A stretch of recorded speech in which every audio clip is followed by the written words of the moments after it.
who gave their all so that we may be born in free India. Mahatma Gandhi had drafted his historic Quit India resolution as early as April of 1942. He indicated in interviews that he was even prepared to take the risk of violence to end the great calamity of slavery. It was a somewhat toned-down version of Gandhiji's radical Quit India resolution that was eventually moved by Pandit Jawaharlal Nehru and adopted by the Congress on 8th August 1942. As our Prime Minister Narendra Modi ji has said in his eloquent and stirring speech, the Quit India movement turned out to be the biggest civilian uprising in India since the Great Rebellion of 1857. It was orchestrated by middle-ranking leaders because all the top leaders were clapped into jail in the early morning hours of the 9th of August. It began as an urban movement of students, youths, and workers. My own father was severely wounded as he led a students' procession in the streets of Calcutta on 13th August 1942. In late September 1942, the uprising spread to the countryside, where huge crowds of peasants attacked all symbols of British authority: revenue offices, post offices, police stations, and so on. In some instances, arms were looted from the captured police stations. British administration collapsed in many districts of Bihar and Jharkhand, eastern UP, Bengal, especially Medinipur district, Odisha, and Maharashtra, especially Satara district. Bihar and Jharkhand, the storm center of the rebellion, saw strong participation from peasants and Adivasis. Everywhere, Madam Speaker, women played a crucial role in the resistance. Matangini Hajra showed that the dignity of the Indian tricolour was more precious to her than her own life as she was shot down in Tomluk. Parallel governments were set up in liberated localities, but overwhelming British might ultimately prevailed by March 1943, even though the underground leaders like Jayaprakash Narayan, Ram Manohar Lohia and Aruna Asaf Ali were not apprehended until later. Our Prime Minister Narendra Modi ji mentioned Netaji Subhash Chandra Bose and how he made common cause with Mahatma Gandhi in 1942. He said in a broadcast on the 17th of August 1942, "The whole world now sees that the velvet glove which ordinarily hides the mailed fist of Britain has now been cast away, and brute force, naked and unashamed, rules over India. Behind the thick screen of gas, underneath the heavy blows of police batons and the continual whistle of bullets and the angry defiance of the injured and the dying, the soul of India asks, where are the four freedoms? The words float over the seven seas to all corners of the globe, but Washington does not reply. After a pause, the soul of India asks again, where is the Atlantic Charter which guaranteed to every nation its own government? This time, Downing Street and White House reply simultaneously, that charter was not meant for India. Netaji had desperately wanted to be in Asia by August of 1942, but his submarine voyage from Europe to Asia could not be arranged until February 1943. Had the armed thrust of the Azad Hind Fauj coincided with the internal rebellion of the Quit India movement, then the history of our country might have taken an even more glorious turn. Our Prime Minister, Narendra Modi ji, has announced in his speech that the 5 years from 2017 to 2022 should replicate the extraordinary journey of 1942 to 1947, from Sankalp to Siddhi. Great events did indeed take place between 1942 and 1947. The Quit India movement, the armed struggle of the Azad Hind Fauj, the popular upsurge at the time of the Red Fort trial in the winter of 1945-1946. But how can we forget that there was a gap between Sankalp and Siddhi in 1947. We got independent India, but unfortunately we did not get united India at that time. Nehru's famous Tryst with Destiny speech began with an honest confession. The pledge of freedom, he said, was being redeemed not wholly or in full measure, but very substantially. He paid tribute to the architect of our freedom, the author of the Quit India resolution. He said that we have often been unworthy followers of his and have strayed from his message. Mahatma Gandhi's silence spoke louder than Nehru's eloquence. Far away from the celebrations in New Delhi, Mahatma Gandhi chose to spend Independence Day in Kolkata. The Information and Broadcasting Ministry of the Government of India had asked him for a message, and he said he had run dry. The 75th anniversary of the Quit India movement and the 70th anniversary of independence, Madam Speaker, call for soul-searching introspection rather than chest-thumping celebration. It was the Mahatma's moral force which ensured that peace reigned in Kolkata on 15th August 1947, and Hindus and Muslims chanted Jai Hind in unison. Gandhiji published an article, Miracle or Accident, on 16th August 1947, and in it he said, this peace was neither miracle nor accident. It was the determination of human beings to dance to God's tune. We have drunk the poison of mutual hatred, Gandhiji wrote in Harijan, and so this nectar of fraternization tastes all the sweeter, and the sweetness should never wear out. The final 5.5 months of Gandhiji's life constituted a message for the predicament that we face in India today. Gandhiji had a keen insight when he commented, irreligion masquerades as religion. Today we see irreligion masquerading as religion. And when the first AICC session met in mid-November 1947, Gandhiji had a clear message for the ruling party and government of the day. No Muslim in the Indian Union, he told them, should feel his life unsafe.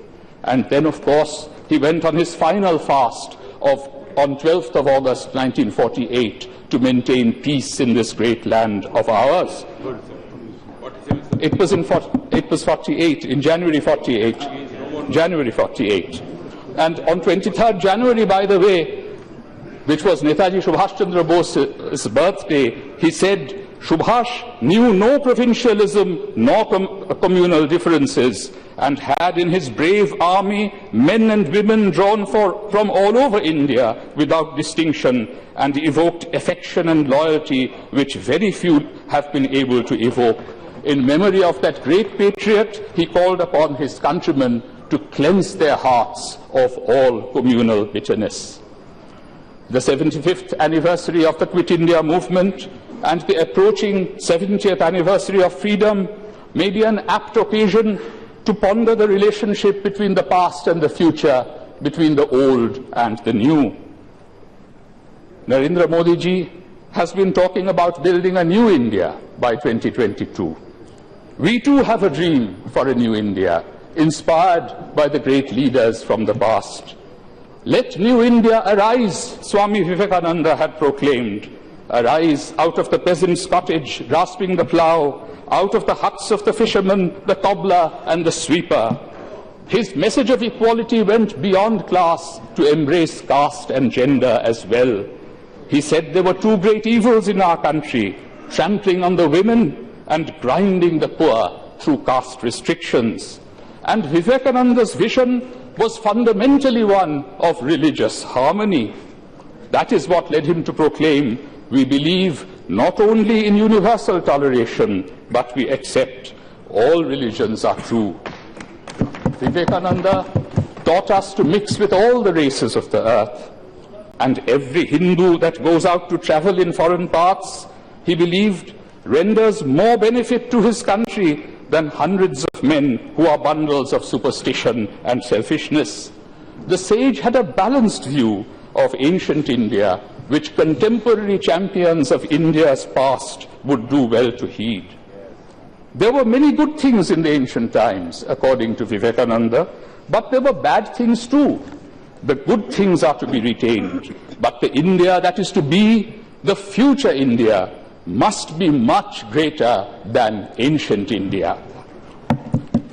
Madam Speaker, it is not easy to be rid of bad things from the past. Today, in some parts of the country, we are witnessing a recrudescence of the hatred that had marked the cow protection movements of the 1890s and the Shuddhi and Sangathan movements of the late 1920s. Rabindranath Tagore's book, Nationalism, published exactly 100 years ago in 1917, has a passage that sounds like an uncanny foretelling of the social and political crisis besetting India today. The social habit of mind, he wrote, which impels us to make the life of our fellow beings a burden to them where they differ from us even in such a thing as their choice of food, is sure to persist in our political organization and result in creating engines of coercion to crush every rational difference, which is the sign of life. I appeal to the Prime Minister to stop the engines of coercion in their tracks. Faith in India's destiny rescues us from debilitating pessimism in the face of ferocious assaults on the expression of rational difference. The song composed by Rabindranath that we have adopted as our national anthem offers thanks to Bharata Bhagya Vidhata for the divine benediction showered so generously on our country and our people. The poet's lyrics sang a paean to the expression of this divine glory that had many attributes. The Janagana Mangala Dayaka, the giver of grace, was at the same time, in the later verses of the song, the Janagana Oikya Vidhayaka, the one who crafted unity out of India's myriad religious and regional diversity. The Janagana Dukkhatrayaka appears in feminine form. ঘোর তিমিরা ঘন নিবিড় নিশীথে পীড়িত মূর্ছিত দেশে জাগ্রত ছিল তব অবিচল মঙ্গল নত নয়নে অনিমেষে দুঃস্বপ্নে আতঙ্কে রক্ষা করিলে অঙ্কে স্নেহময়ী তুমি মাতা. The maker of India's destiny gives solace that in the darkest of times and offers the hope that the terror of a nightmare will pass. The appointed day has come, Nehru said of the tryst, the day appointed by destiny. Was 15th August the day appointed by destiny? Viceroy Mountbatten chose the day randomly as he tried to quit India with the least possible harm to British interests. Yet, exactly 2 years before independence, on 15th August 1945, Netaji Subhash Chandra Bose had issued a poignant last order of the day to those who fought under his leadership for India's freedom. Never for a moment falter in your faith in India's destiny. India shall be free and before long. Today we need to rekindle the spirit of our great freedom struggle. When Narendra Modi ji says that the next 5 years will be transformative, we sometimes wonder when he says that these years will be transformative because the 3 top constitutional posts are held by people belonging to the same ideology. We cannot but feel some concern. We need to be clear about what our sankalp is for 2022. If he truly wants all evils to quit India by 2022, including communalism in the pejorative sense of the word, we hope that he will unambiguously condemn and take stronger action against those who are spreading the poison of hatred and killing human beings in the name of religion. In conclusion, Madam Speaker, a galaxy of great leaders, including Mahatma Gandhi, Netaji Subhash Chandra Bose, and Pandit Jawaharlal Nehru, led the people of India on their brave journey towards freedom. After independence, sometimes we have had to ask and say, Manzil unko mile jo sharike safar na the. That is why today we have to make sure that we don't have a vision of untrammeled dominance of one community and one language. I agree with Dr. Thambidurai that we must counterpose an alternative and a better vision of a new India based on the cultural intimacy of all of India's different communities. A part of the battle for the soul of India will be fought in the realm of ideas, not in the trenches of party politics. So let us have a healthy democratic context during the next 5 years. I know that those who are occupying the treasury benches today have their own Gurujis. But for the next 5 years, I would invite them to join us on a journey on the broad highway illuminated by the halo of Mahatma Gandhi. Let us banish poverty, illiteracy and disease from this great land of ours. Our new India will be the most vibrant economy in the world, with its inhabitants enjoying universal access to education and healthcare. Our new India will be the home to some of the greatest institutions of learning, attracting the finest faculty and students from all over the world. An overarching sense of Indian nationhood will happily coexist with multiple identities of our diverse populace. We will celebrate and respect our differences to rise above them. To move from that resolution to accomplishment, from that sankalp to siddhi, we need peace.